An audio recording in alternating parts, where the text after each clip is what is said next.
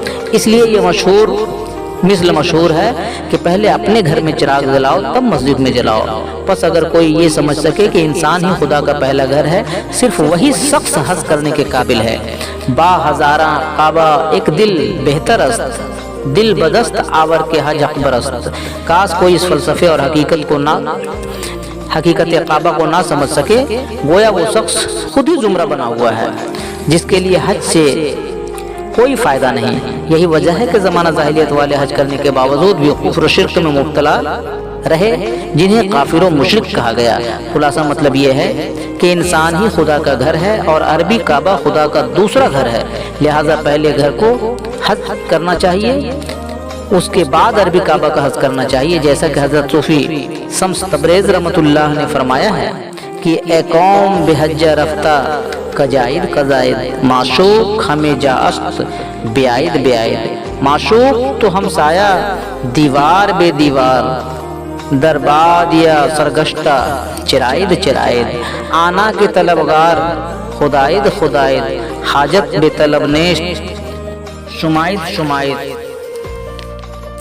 چیزیں گے Nagar them come از بہرہ چے زوید، کم گیشت سمانیشت اج کزائد کزائد۔ دنیا کے بتقدے میں پہلا یہ گھر خدا کا، ہم اس کے پاشباں ہیں، وہ پاشباں ہمارا۔ جی ہاں تو دوستو، اب ہمیں دیجیے اجازت، ہم پھر ملیں گے آپ سے اگلے ایپیسوڈ میں محمدی روشنی لے کر۔ جی ہاں تو دوستو، جاتے جاتے آپ سبھی دوستوں سے ریکویسٹ ہے، گزارش ہے کہ آپ ہماری اس محمدی روشنی کو تمام انسانیت میں زیادہ سے زیادہ شیئر کریں اور تمام ایسے ویڈیوز کو اللہ کے واسطے لائک شیئر سبسکرائب کریں۔ جی ہاں تو دوستو، ہم پھر ملتے ہیں، تب تک کے لیے آپ تمام عزیزوں کو اللہ حافظ۔